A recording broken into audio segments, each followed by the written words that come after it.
پاکستان سے تقریباً 7 لاکھ جو پاکستانی ہیں جو کہ پروفیشنل سے وہ پاکستان چھوڑ کے دوسرے ملکوں میں گئے ہیں. ایک ایسے پاکستانی جو باہر کی تمام آرائشیں چھوڑ کر پاکستان آئے ہیں. وہ یو کے میں رہیں 16 سال تقریباً, وہاں پہ بہت اچھی ارننگ کرتے رہیں, مگر اب وہ پاکستان میں ہیں اور پاکستان میں آ کے سرو کر رہے ہیں. لیکن یہ ہے کہ وہاں پہ چونکہ وہ پردیس ہے اور وہاں پہ انسان جو ہے وہ اس کو زندگی کی ساری آرائشیں تو مل رہی ہوتی ہیں.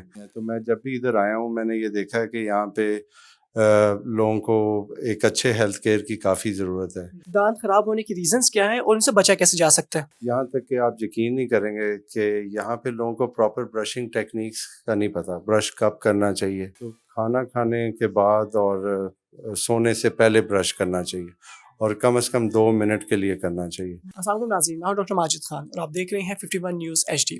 ناظرین, ابھی ریسنٹلی ایک رپورٹ جو ہے نا آپ سب نے دیکھی ہوگی کہ پاکستان سے تقریباً 7 لاکھ جو پاکستانی ہیں جو کہ پروفیشنل سے وہ پاکستان چھوڑ کے دوسرے ملکوں میں گئے ہیں. But in the main time ایک ایسے پاکستانی جو باہر کی تمام آرائشیں چھوڑ کر پاکستان آئے ہیں. وہ یو کے میں رہیں 16 سال تقریباً, وہاں پہ بہت اچھی ارننگ کرتے رہیں, مگر اب وہ پاکستان میں ہیں اور پاکستان میں آ کے سرو کر رہے ہیں. وہاں پہ کیا کرتے رہے ہیں اور یہاں پہ آ کے ان کی کیا روٹین ہے, ان سے جانتے سارے ہیں. السلام علیکم ڈاکٹر صاحب. وعلیکم السلام. اچھا ڈاکٹر صاحب, سب پاکستان چھوڑ کے جا رہے ہیں, آپ جو ہے نا اسی ڈیوریشن میں اسی ٹائم میں آپ پاکستان آئے ہیں یو کے چھوڑ کے. تو سب سے پہلے تو ہمارے ویورس کو یہ بتائیے کہ یو کے میں آپ کیا کرتے رہے ہیں, کتنا عرصہ آپ نے گزارا ہے اور پاکستان آنے کی آپ کی وجہ کیا بنی؟ Thank you so much for giving me the opportunity. Basically میں یہاں سے پڑھ کے گریجویشن کر کے پھر یو کے چلا گیا تھا فار اے بیٹر فیوچر. لیکن یہ ہے کہ وہاں پہ چونکہ وہ پردیس ہے اور وہاں پہ انسان جو ہے وہ اس کو زندگی کی ساری آرائشیں تو مل رہی ہوتی ہیں, پیسے بھی اچھے مل رہے ہوتے ہیں, لیکن یہ ہے کہ اس کا دل جو ہے ہمیشہ پاکستان میں ہی ہوتا ہے, اس کی کمیونٹی زیادہ تر پاکستان میں ہی ہے. تو میں جب بھی ادھر آیا ہوں میں نے یہ دیکھا ہے کہ یہاں پہ لوگوں کو ایک اچھے ہیلتھ کیئر کی کافی ضرورت ہے. اس کے علاوہ یہاں پہ جس طرح کویکری ہے, جس طرح لوگ بغیر کسی ڈگری کے پریکٹس کر رہے ہیں, وہ لوگوں کے لیے کافی خطرناک چیز ہے. لیکن یہاں پہ چونکہ لوگوں کو اتنا پتہ نہیں ہے, اتنا نالج نہیں دیا جاتا, اتنا یعنی گہرائی میں انہیں ایکسپلین نہیں کیا جاتا. تو اس وجہ سے 1-2 دفعہ مجھے موقع ملا اپنے پیرنٹس کو 1-2 ڈاکٹرز اور ڈینٹسٹ کے پاس لے کے جانے کا. تو وہ وہاں پہ تھوڑا مجھے اندازہ ہوا کہ لیولز آف اسٹیرلائزیشن اور جو ایک پیشنٹ کو ایک پروٹوکول دینا چاہیے اس طرح سے وہ نہیں تھا. کیونکہ یہ ہے کہ خالی پیشنٹ کو ٹریٹ کرنا, اس کے علاوہ بھی اور بڑی چیزیں ہوتی ہیں. پیشنٹ کو فالو اپ کرنا, پیشنٹ کا ایک ایز اے فیملی ممبر اس کا دھیان رکھنا, کیونکہ وہ آپ پہ ریلائی کر کے آپ کے پاس آ رہا ہوتا ہے, آپ سے ٹریٹمنٹ جو ہے وہ لے رہا ہوتا ہے. تو ایک تو اس کو ایتھیکل ٹریٹمنٹ دینی چاہیے اور دوسرا اس کو امپاور بھی کرنا چاہیے کہ اس کے پروز اینڈ کونس کیا ہیں. تو بس اسی وجہ سے میرا ہمیشہ خواب تھا کہ میں اپنے ملک میں آ کے ایک دن اپنی پاکستانی قوم کی خدمت کر سکوں اور انہیں ایک انٹرنیشنل اسٹینڈرڈ آف ٹریٹمنٹ جو ہے وہ اپنے ملک میں جو ہے وہ دے سکوں. اچھا مجھے بتائیں کہ ڈاکٹر صاحب, پاکستان میں اب آ گئے ہیں, آپ نے پاکستان میں پریکٹس شروع کر دی ہے, مگر جو پاکستانی عوام ہے موسٹلی وہ تو انہی جو پریکٹیشنرز ہیں جو جیسی پریکٹس پہلے چل رہی ہے اسی کو فالو کر رہے ہیں. تو آپ اس چیز کو کیسے ختم کریں گے, عوام کو کیسے ریئلائز کروائیں گے کہ اس پریکٹس میں اور آپ کی جو پریکٹس ہے اس میں بہت فرق ہے؟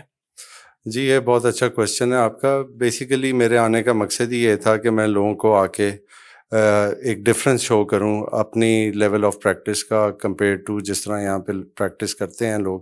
اس میں نے جس طرح کی اپنی پریکٹس کو بلڈ کیا اور اس کے جو پروٹوکولز ہیں وہ ایگزیکٹلی جس طرح کے لنڈن کے ڈینٹل اور میڈیکل سینٹرز ہیں انہی کی طرح بنائے گئے ہیں.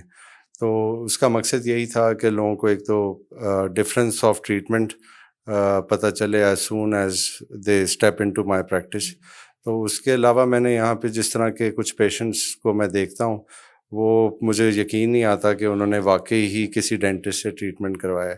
تو میں چاہتا تھا کہ کچھ لوگ ڈینٹسٹ کے پاس جاتے ہیں پھر انہیں کسی اور چیز کی بھی ضرورت ہوتی ہے, کسی اور اسپیشلٹی کی, پھر وہ وہاں سے ٹریول کر کے کہیں اور جاتے ہیں.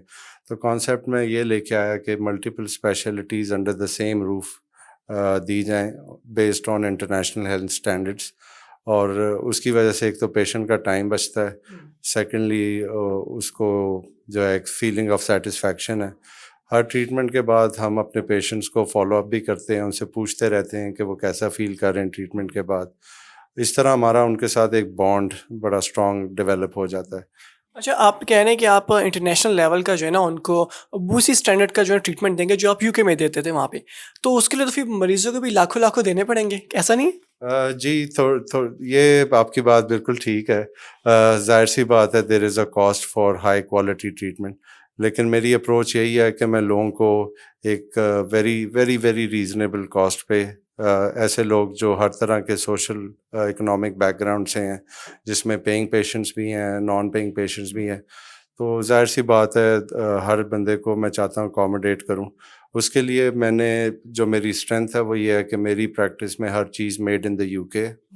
یہاں تک کہ اگر میں کسی کو ایک پیسٹ بھی ریکمینڈ کرتا ہوں تو وہ بھی میڈ ان دا یو کے ہے. تو اس کا مقصد یہی ہے کہ لوگوں کو رزلٹ بیسڈ ٹریٹمنٹ ملے، جس وجہ سے بھی وہ آتے ہیں، جس تکلیف سے بھی آتے ہیں، ان کو اس سے شفا اسٹریٹ اوے ملے. ہمارے یہاں پین فری ٹریٹمنٹ کیا جاتا ہے، اور اس پین فری ٹریٹمنٹ سے جس طرح کافی لوگ ہیں ان کو کافی خوف ہے ڈینٹل ٹریٹمنٹ لینے کا، کیونکہ ان کے ایکسپیرینسز اچھے نہیں ہیں. کچھ لوگ ایسے ہیں جنہوں نے کلینکس تو کھولے ہوئے ہیں لیکن وہ خود ڈاکٹرز نہیں ہیں یا ڈینٹسٹ نہیں ہیں. انہوں نے جو ہے تھرو کویکری وہ اپنا کام کرتے ہیں، اور جو پیشنٹس میں ایکسپیرینس کرتا ہوں وہ کلیئرلی اس میں ریفلیکٹ ہو رہا ہوتا ہے. اچھا، آپ کے جو سیٹ اپ ہے یہاں پہ جتنی بھی چیزیں ہیں، آپ بتائیں کہ یو کے بیسڈ ہیں، تو یہ مشینز جو آپ کے یونٹس ہیں اور یہ مشینز جو میں دیکھ رہا ہوں، یہ ساری بھی یو کے بیسڈ ہیں، یو کے سے لے کر آئے ہیں یا کس طرح سے، اور ان کی کیا کیا کام ہے؟ جی میرے پاس جتنی بھی مشینز ہیں وہ باہر سے ہی آئی ہیں. اس کے علاوہ being a dental surgeon working abroad, میں زیادہ تر وہاں کے ہی پروڈکٹس پہ ریلائی کرتا ہوں کیونکہ وہ رزلٹ بیسڈ ہیں. تو ہم ہر طرح کے ٹریٹمنٹ کرتے ہیں، کاسمیٹک، بریسز، امپلانٹس. تو اس سے یہ ہے کہ ہم ہر طرح کی کمپلین کو جو ہے وہ کور کر لیتے ہیں. اس کے علاوہ ہمارے پاس یہاں پہ میڈیکل اسپیشلسٹ ہیں جو فورن کوالیفائڈ ہیں. ہمارے پاس ریڈیولوجسٹ ہیں، ہمارے پاس گائناکالوجسٹ ہیں، ہمارے پاس اسکن اسپیشلسٹ ہیں، ہمارے پاس چائلڈ اسپیشلسٹ ہے، ہمارے پاس آرتھوپیڈک سرجن ہے. We also deal with different kind of treatments. For example acupuncture ہو گیا، اور اسی طرح کی ادر لیزر ٹریٹمنٹس بھی we offer them in our practice. مقصد اس کا یہی ہے کہ رزلٹ بیسڈ ٹریٹمنٹ ہو. اچھا ڈاکٹر صاحب، مجھے بتائیے کہ ہمارے پاکستان میں جو ہے نا سپاری، گٹکا وغیرہ یہ چیزیں بڑی عام ہیں، جس کی وجہ سے جو لوگوں کے دانتوں کے بہت زیادہ ایشوز ہوتے ہیں. آپ ہمارے ویورس کو تھوڑا سا گائیڈ کر سکتے ہیں کہ دانت خراب ہونے کی ریزنس کیا ہیں اور ان سے بچا کیسے جا سکتا ہے؟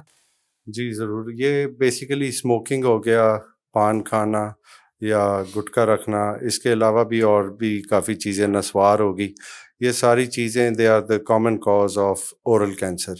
اس کے علاوہ یہ ٹنگ کینسر، ہر طرح کے کینسر میں انوالوڈ ہے. لیکن یہاں پہ لوگوں کو چونکہ شعور نہیں ہے، یہاں تک کہ آپ یقین نہیں کریں گے کہ یہاں پہ لوگوں کو پراپر برشنگ ٹیکنیکس کا نہیں پتہ. برش کب کرنا چاہیے، کس ٹائم پہ کرنا چاہیے، کیسے کرنا چاہیے، کتنے منٹ کے لیے کرنا چاہیے، یہاں تک ان کو اندازہ نہیں ہے. اور خالی برشنگ کے ساتھ جو ہے وہ دانت صاف نہیں رہتے آسان لفظوں میں.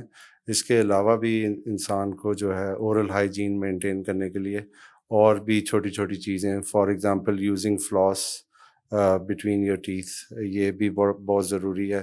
جیسے میں اکثر اپنے پیشنٹ سے پوچھتا ہوں، وہ کہتے ہیں کہ جی میں برش کرتا ہوں after eating food, before sleeping, اور اس کے بعد بھی میں کھانا کھاتا ہوں. تو کھانا کھانے کے بعد اور سونے سے پہلے برش کرنا چاہیے، اور کم از کم 2 منٹ کے لیے کرنا چاہیے. اس کے علاوہ ریگولرلی ڈینٹسٹ کو وزٹ کرنا چاہیے. اسکیل اور پالش جو ہے یہ اس سے دانت پہ جو پلاک اور کیلکولس لگا ہوتا ہے، اس کے ڈپازٹس جو وقت کے ساتھ ساتھ اکٹھے ہوتے ہیں، وہ جو ہیں وہ بھی ایکیومولیٹ کر جاتے ہیں، جو کہ بیڈ بریتھ یعنی منہ سے اسمیل کوز کرتے ہیں. تو یہ ساری چھوٹی چھوٹی پریکاشنز اگر بندہ لیتا رہے، اور صبح ناشتے کے بعد برش کرنا چاہیے، کیونکہ رات کو تو اس نے کر لیا اور وہ سو گیا.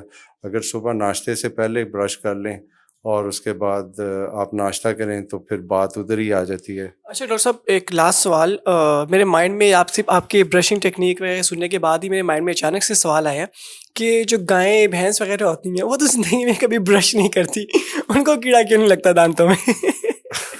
ان کے کیڑے ابھی میں نے پرسنلی دیکھے نہیں ہیں, لیکن جتنی آپ کی نیچرل ڈائٹ ہوگی اتنے ہی compare to eating junk food, اگر آپ برگر یا کوئی بڑی آئلی یا فیٹی فوڈ جیسی ڈائٹ آپ لیں گے تو آبویسلی اس سے ڈپازٹس آپ کے زیادہ ہوں گے.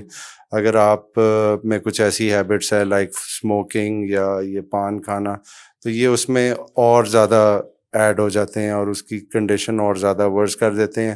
جو مسوڑے ہیں وہ کمزور ہو جاتے ہیں, بلیڈ کرنا شروع ہو جاتے ہیں, اور اسی طرح دانتوں پہ اسٹینز آنے شروع ہو جاتے ہیں, یعنی ان کا رنگ بدلنا شروع ہو جاتا ہے. تو پھر جب یہاں پہ میں نے دیکھا لوگوں کو جب دانت میں تکلیف ہوتی ہے پھر ہی ڈینٹسٹ کے پاس جاتے ہیں, جبکہ ڈینٹسٹ کے پاس regularly 6 months for a non smoker, اور for a smoker at least 3 months کے بعد اس کو چیک اپ کرانا چاہیے.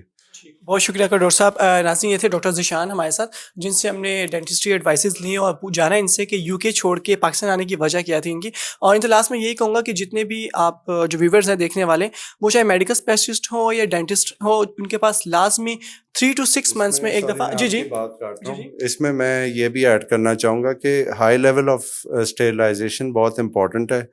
اب پیشنٹ یہاں پہ کہتا ہے کہ میرا علاج جو ہے وہ سستے میں ہو جائے, تو جو بندہ بہت ہی سستے میں ان کا علاج کرتا ہے وہ ظاہر سی بات ہے وہ اس کی اس طرح کی ہائی لیول آف مینٹیننس ہو نہیں سکتی, کیونکہ ہر چیز کی ایک کاسٹ ہے. بازار سے اس نے کچھ لینا ہے, فار ایگزامپل گلوز ہیں, انسٹرومنٹس ہیں, مٹیریلز ہیں, تو اگر پیشنٹ کو تو نہیں اس کا پتہ ہوگا نا. پیشنٹ کو یہاں پہ میں نے دیکھا ہے کہ وہ 1000-2000 میں بھی کر دیتے ہیں, لیکن جو اس کی بیسک کاسٹ ہے وہی کور نہیں ہوتی. پیشنٹ سمجھتا ہے کہ جی میرا علاج ہو رہا ہے, لیکن علاج اس کا ایکچولی ہو نہیں رہا ہوتا, بلکہ کام زیادہ خراب ہو رہا ہوتا ہے. ہماری پریکٹس میں جو سب سے بہترین بات یہ ہے کہ ہم لوگ سنگل انسٹرومنٹ یوز پالیسی میں بلیو کرتے ہیں. جو انسٹرومنٹ ہم یوز کرتے ہیں ہم اس کو دوبارہ کسی اور پیشنٹ پہ یوز ہی نہیں کرتے. اس کی وجہ سے جو ہے ان کو ہیپیٹائٹس اور ایسی جو سیریس بیماریاں ہیں ان کا جو رسک ہوتا ہے وہ بالکل نہیں ہوتا. بالکل صحیح, یہ بات بالکل درست کی انہوں نے کہ ہیپیٹائٹس ہو گیا یا ایڈس ہو گیا, ایسی خطرناک بیماریاں جو ہیں وہ پیشنٹ جو ہے نا آتے ہیں ڈاکٹر کے پاس ایک بیماری لے کے اور وہاں سے پھر دوسری بیماری لے کر چلے جاتے ہیں. مگر جیسے کہ بتا رہے کہ ہم اسٹیلائزیشن کا خیال رکھتے ہیں, ایسی جتنے بھی میڈیکل سینٹرز ہیں یا ڈینٹسٹری سینٹرز ہیں ان کو چاہیے کہ وہ اسٹیلائزیشن کا بہت زیادہ خیال رکھیں اور اچھے انسٹرومنٹس یوز کریں, تاکہ پیشنٹ اگر کوئی بیماری لے کر آتا ہے تو وہ اپنی بیماری کا علاج لے کر جائے, نہ کہ دوسری بیماری ساتھ میں لے کر جائے. ہمیں اجازت دیجیے, پھر ملاقات ہوگی آپ سے. اللہ حافظ.